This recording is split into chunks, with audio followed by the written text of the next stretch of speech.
అందరికీ నా హృదయపూర్వక నమస్కారాలు. ప్రత్యేకించి ఎన్డీఏ గవర్నమెంట్ ఫామ్ అయిన తర్వాత గౌరవ ముఖ్యమంత్రి చంద్రబాబు నాయుడు గారి నాయకత్వంలో నేను అటవీ శాఖ బాధ్యతలు తీసుకున్నాక, పర్యావరణ బాధ్యతలు తీసుకున్నాక ముందుగా రెడ్ శాండర్స్, ఎర్రచందనం స్మగ్లింగ్ ఒకటి ఇది నా దృష్టిలో ఉంది. గత 14 నుంచి 19 వరకు ఒక విధానంలో ఉంటే 19 నుంచి 24 వరకు చాలా విపరీతంగా ఎర్రచందనం స్మగ్లింగ్ జరిగింది. అంటే ఉదాహరణకి ఒక సంవత్సరం అటు ఇటుగా, అంటే ఇది మీ దృష్టికి తీసుకురావడానికి, పొద్దున డిపోలోకి వెళ్తే నేను అక్కడ ఉన్నది దాదాపు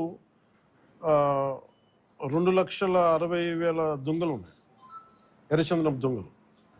అంటే కనీసం 2 దొంగలైనా కలిపి ఒక చెట్టు అనుకుంటే ఈ 5-6 సంవత్సరాల్లో 1,30,000 ఎర్రచందనం చెట్లు అడ్డగోలుగా నరికేశారు. ఇది మనకి ఆన్ రికార్డు మనకు ఉంది ఇప్పుడు. సో నేను మిగతా అధికారులందరితో మాట్లాడుతున్నప్పుడు దీని విలువ ఎంత ఉండొచ్చు అంటే, యాజ్ ఆన్ నౌ మార్కెట్లో ఇప్పుడున్న 40 లక్షల టన్ను అనుకుంటే, మెట్రిక్ టన్ అనుకుంటే, దాదాపు 2,000 కోట్ల నుంచి 5,000 కోట్లు ఇప్పుడు మనకు ఉన్నది.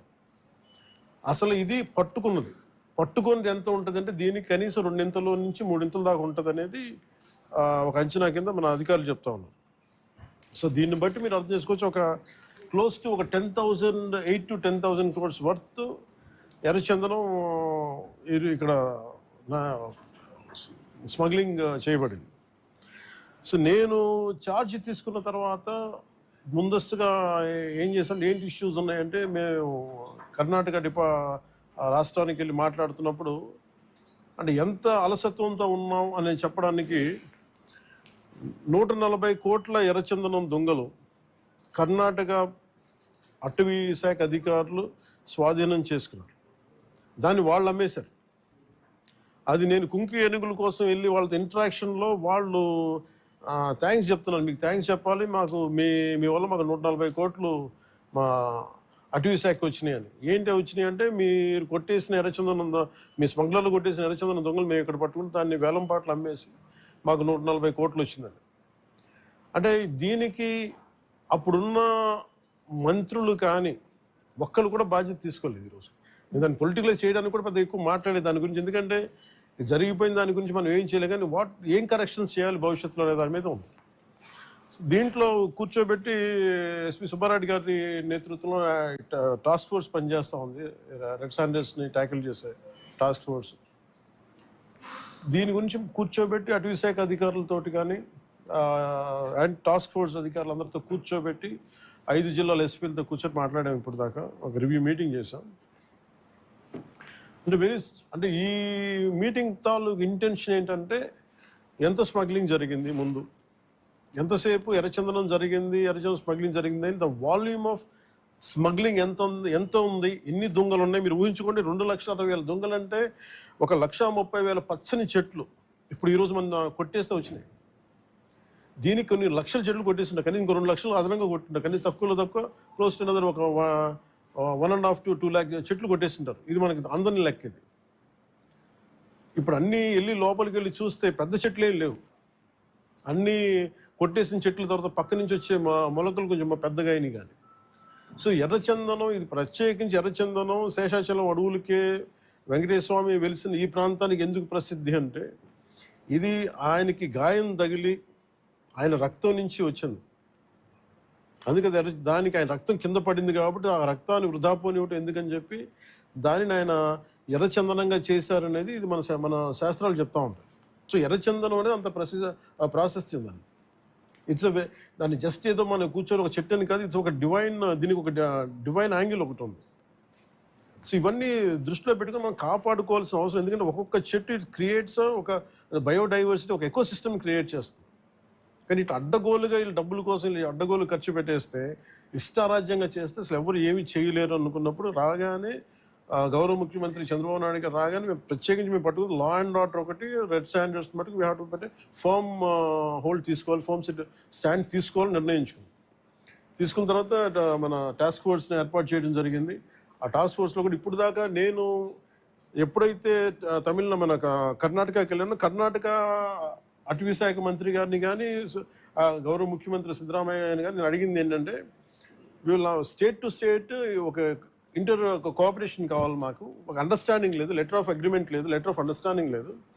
ఎందుకంటే నేపాల్లో మన ఆంధ్రాకి చెందిన ఎర్రచందనం అక్కడ దొరికితే, ఎర్రచందనం మేజర్లీ ఆంధ్ర, ముఖ్యంగా మన శేషాచలం అడవులు, ఇక్కడ దొరికింది నేపాల్లో పట్టుబడితే, అది కూడా కొన్ని 100 కోట్లు పట్టుబడితే, నేను ఛార్జ్ తీసుకోగానే ఫస్ట్ పెట్టిన ఇది సంతకం ఏంటంటే అక్కడి నుంచి తీసుకురావడం. అంటే అది ఏముందంటే కంట్రీకి అండర్స్టాండింగ్ ఉంది. అంటే వేరే కంట్రీలో ప్రొడ్యూస్ అయిన ఉత్పత్తి అయినది ఏదైనా సరే అక్కడ దొరికితే అది మేము తిరిగి తీసుకురావచ్చు అనేది, అది ఒక ఇంటర్పోల్లో లేదంటే ఒక బిట్వీన్ కంట్రీస్ ఉన్న ఒక అండర్స్టాండింగ్ ఉంది. అది మన రాష్ట్రాలకు ఎందుకు లేదని చెప్పి నేను ఇనిషియేటివ్ తీసుకొని కర్ణాటకకి వెళ్ళి కర్ణాటక ప్రభుత్వాన్ని, అటవీ శాఖ మంత్రి గారిని ఈశ్వర్ ఖండ్రే గారిని మాట్లాడి, వారితో మాట్లాడి we have letter of understanding between states system, మన కర్ణాటకకి మన ఆంధ్రకి. అలాగే మనకి భూపేంద్ర యాదవ్ గారి దగ్గరికి వాళ్ళకి ఏం చెప్పారంటే, ఇది మీరు అన్ని స్టేట్స్కి మీరు అప్లై చేయండి మీరు అని ఆ రోజు కోరితే, తర్వాత రిపీటెడ్ మీటింగ్స్ జరిగినాయి, 2-3 మీటింగ్స్ జరిగినాయి. 5 మీటింగ్స్ తర్వాత నౌ అగ్రిమెంట్ అంటే ఏ స్టేట్లో ఆంధ్రప్రదేశ్ తాలూకు ఎర్రచందనం దొరికినా కానీ మనకి ఆ స్టేట్ మనకు తిరిగి అప్పగించేస్తుంది. అది ఎన్డీఏ ప్రభుత్వం తీసుకొచ్చిన ఇనిషియేటివ్. సో దాని ద్వారా ఎస్పీ గారు తన టాస్క్ ఫోర్స్ నిపించి ఎంతమందిని సార్ మనం can you give the details?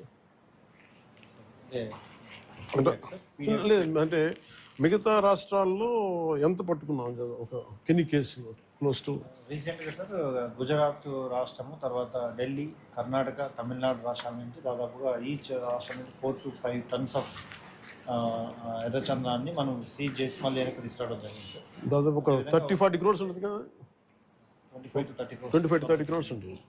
At the same time 149 persons other states ఏంటి, అదర్ స్టేట్ అఫెండర్స్ అందరినీ కూడా NBWC ఎగ్జిక్యూట్ చేసి అరెస్ట్ చేయడం జరిగింది సార్. తర్వాత ఈ మధ్యకాలంలో మనం టాస్క్ ఫోర్స్ 83% కన్విక్షన్ని మనం రీచ్ అవ్వడం జరిగింది సార్.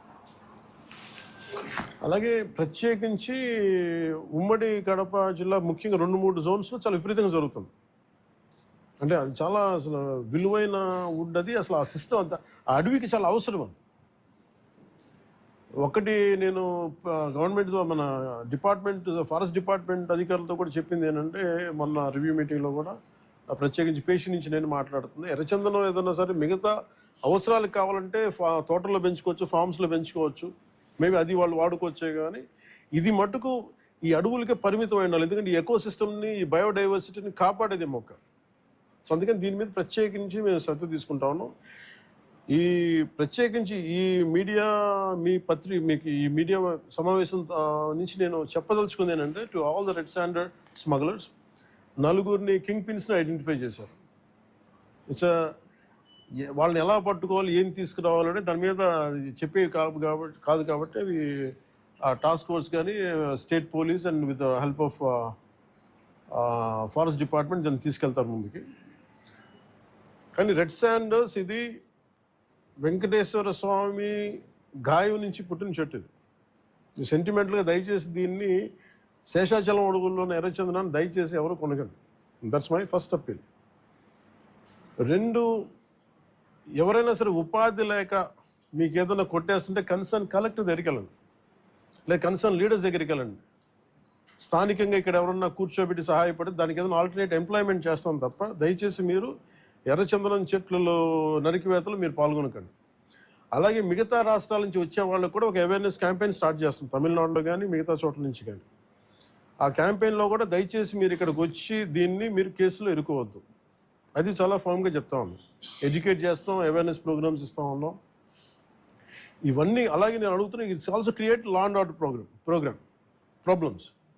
అది ఎలా చేస్తున్నారంటే, వీళ్ళు నరికి దొంగలు తీసుకెళ్ళిపోతున్నప్పుడు వీళ్ళని ఆపాలనుకున్నప్పుడు వీళ్ళు లైసెన్స్ ప్లేట్ లేని కార్లు కావచ్చు, లేదంటే అసలు ఇంజిన్లో కూడా చాసిస్ మీద నెంబర్లు చెడిపేసి దొంగతనం చేసిన కార్లు, అది ఒక చాలా క్రమబద్ధీకరణతో జరుగుతుంది, చాలా మెథాడికల్గా జరుగుతుంది. సో వీళ్ళకి మేము ఏం చేసుకున్నామంటే, 1 సింపుల్ వార్నింగ్ అందరికీ ఇస్తుంది, ముఖ్యంగా రెడ్ శాండర్స్ అందరికీ కూడా. రెడ్ శాండర్స్ని ఎవరైతే సపోర్ట్ చేస్తున్నారో, మీరు స్మగ్లర్స్ కావచ్చు, కొట్టేసే వాళ్ళు కావచ్చు, కింగ్ పిన్స్ కావచ్చు, it's a very firm warning to you all. Operation Kagar లాంటిది ఎక్స్ట్రీమ్ లెఫ్ట్ వింగ్ ఎక్స్ట్రీజంని హ్యాండిల్ చేయగలిగినప్పుడు ఈ కంట్రీ ఒక ఐడియాలజికల్ బేస్డ్ ఉన్న వాళ్ళే కూర్చోబెట్టి కష్టమైపోతుంది లొంగిపోతున్నప్పుడు మిమ్మల్ని తాట తీసి కూర్చోబెట్టేస్తాం స్మగ్లర్లు అందరినీ. It's just a political will అంతే. మీరు కనుక ఇదే పనిగా చేస్తే 6 to 9 months ఆర్ 1 year అదే పని ఆపరేషన్ పెడతాం మీ అందరికి. మీరు స్వచ్ఛందంగా ఆపారా మంచిది, మీకు మీరు ఆపలేదా ఒక 1 year 1.5 year ప్రత్యేకమైన special zone special operation create చేసి మళ్ళీ రెడ్ శాండర్స్ ఎవడన్నా తిరగాలి చెట్టు కొట్టాలంటే కూడా భయపెట్టే స్థితికి మేము తీసుకొస్తాం. మేజర్ మీకు ఒక యాక్ట్ ఉంది, ఎవరన్నా సరే రెడ్ శాండర్స్ చెట్లు కొడితే వాళ్ళ ఆస్తులను కూడా సీజ్ చేయొచ్చు. ఆ అమెండ్మెంట్ ఆల్రెడీ చేస్తుంది ఫారెస్ట్ యాక్ట్లో. You have to be very very clear on that. So ప్రభుత్వం ఇంకా ఆలోచిస్తూ ఉంది తటపాయిస్తుంది, ఇంకా ఆ తటపాయింపులు లేవు. మీకు వెరీ స్టర్న్గా వెరీ ఫర్మ్గా చెప్తున్నాం, రెడ్ శాండర్ స్మగ్లర్స్ అందరికీ కూడా దాంట్లో పాల్గొనే వాళ్ళు ప్రతి ఒక్కరికి కూడా it's a matter of time. So మీ అందరూ కూడా మర్యాదగా మీరు వెనక్కి వెళ్ళిపోయి వేరే పనులు చూసుకుంటారా లేదా ఇవే చేస్తారనేది చాయిస్ ఇస్ యువర్స్. ఎందుకంటే వన్స్ మేము ఆపరేషన్ స్టార్ట్ చేసినప్పుడు మటుకు ముఖ్యమంత్రి గారి దృష్టికి తీసుకెళ్తాం, ఆల్రెడీ ఆయన స్టార్ట్ చేశారు. ఇవన్నీ కాకుండా మేము బోల్డ్గా నరికేస్తాం, మమ్మల్ని ఎవరు ఏం చేయరంటే ఇది ఒక ఎన్డీఏ గవర్నమెంట్, గుర్తుపెట్టుకోండి. It's a tough government. ప్రజల వెల్ఫేర్ ఎంత కోరుకుంటుందో పర్యావరణాన్ని ప్రకృతిని మీరు విధ్వంసం చేసి ఎర్రచంద్రాన్ని అడ్డగోలుగా మీరు నరికేసి మీకు కనిపించేది ఈరోజు వెళ్ళి చూస్తున్న 1,60,000 ఎర్రచంద్రం చెట్లు నరికేసి ఎన్ని వేల కోట్లు డబ్బులు చేసుకున్నారో ఎవరిని మేము వదలం. ఇది మేము ఛాలెంజ్గా మీరు తీసుకొని మీరు చేస్తారంటే సంతోషంగా తీసుకోండి, ఆ కాన్సిక్వెన్స్ మీరు ఫేస్ చేద్దరు. ఇది చెప్పడానికి మీ అందరికీ పాత్రికేయ సోదరులందరికీ తెలియజేస్తాం. Thank you sir. జై హింద్ సార్. కోర్ట్స్ ద్వారానా సార్? కోర్ట్స్ ద్వారా అన్ని పనిష్మెంట్స్ ఉన్నాయి సార్ క్లియర్గా. నేను అనేది అంటే ఫస్ట్ ప్రైమరీగా ఏం చేయాలి sir? The biggest thing is మన ఇంట్లో మన పెరట్లో నుంచి వెళ్ళిపోతున్నప్పుడు ముందు మన పెరట్ని మన బార్డర్స్ని రక్షించుకోవాలి ఫస్ట్. వెళ్ళిపోయిన తర్వాత పోర్ట్లు వెళ్ళక ముందు మన కంట్రోల్లో ఉండగా మనం ఆపడం ఫస్ట్ ప్రయారిటీ కింద పెట్టాను. అదే మీరు అన్న మాట డిస్కషన్కి వచ్చింది. వేరే స్టేట్లతో మాట్లాడటం, నేను కర్ణాటక వెళ్ళి మాట్లాడగలను, తమిళనాడుతో వెళ్ళి మాట్లాడగలను, లేదంటే ఎస్పీ గారు మొన్న టాస్క్ ఫోర్స్ వాళ్ళు వెళ్ళి గుజరాత్ నుంచి పట్టుకొచ్చారు, సీజ్ చేసి ఢిల్లీ నుంచి సీజ్ చేశారు. ఇవన్నీ చేయొచ్చు, కానీ వాటన్నిటికంటే ముందు అసలు ఇక్కడి నుంచి ఒక మొక్క కూడా కొట్టకుండా ఉండి. ఎందుకంటే రాజస్థాన్లో వైష్ణవైట్స్ ఒక చెట్టు కొడితే దానికి ఒక యుద్ధాలు జరిగినాయి. సో అలాంటి నేను కోరుకున్న స్థానికంగా శేషాచలం అడవుల్ని మనకి వెంకటేశ్వర భక్తులందరూ కూడా మీరు కాపాడుకోవాల్సిన అవసరం ఉంది. ఒక్క చెట్టును కూడా కొట్టకుండా చూసుకోవాలి. నిజంగా అది మీ భవిష్యత్తులో ఫర్నిచర్కి ఏదైనా కావాలనుకున్నప్పుడు చాలా చోట్ల ఫామ్స్లు పెరుగుతుంది.